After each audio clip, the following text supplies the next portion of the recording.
What's the additional value of master's program? It's the possibilities for the students to go through wider project and go deeper in the complexity of designing for a partner that's actually most of the time real companies, real partner that we work with. In addition to that, you're also able to discover what is managing a team, especially in Studio France, composed of people from different cultures, different backgrounds. The additional value would be the complexity of either the project or the people you're working with, going deeper into the networks, having the opportunity to work with partners and international companies. The thematic is interculturality, so how do you enrich yourself of the vision of the other one you're working with or your client, and how do you express this through the field of your specialty in the first place of undergraduates. So if you're a product designer, how do you go along with, for example, someone who works in the space design or work with transportation, informational design, and what are your views on the work of the other one? And also, obviously, the culture. What's the signature move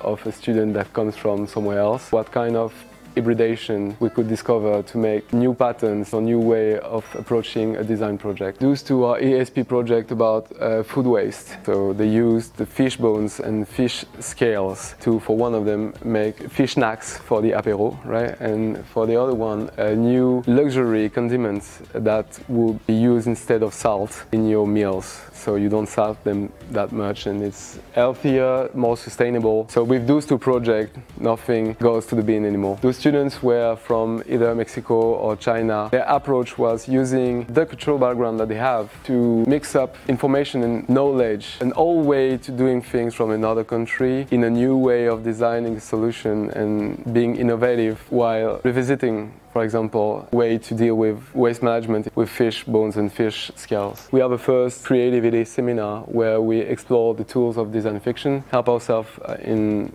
imagining and describing an immersive world with a simple sentence that starts with what if tomorrow, what if something about the future, what changes, what doesn't change, and we put ourselves in the future 50 years, 100 years, and then try to describe what it would be like to be a designer or a user then. And for our students, the possibility to use the workshops in a very unleashed, creative way without the constraint of what's real or should work or not. Surprisingly, they're doing things that are really connected to the grounds. What's the kick of being a global designer? It's not choosing a specialty or being a generalist. It's more complex than that. You learn methodology. It helps you adapt to any kind of problem. You're solving someone else's problem most of the time as a designer, right? So adapting and exploring different kind of ways to approach a problem, find solutions and formulate them is always a good path for a designer. The more you travel, the more you see different people, the better you get at adapting to problems and new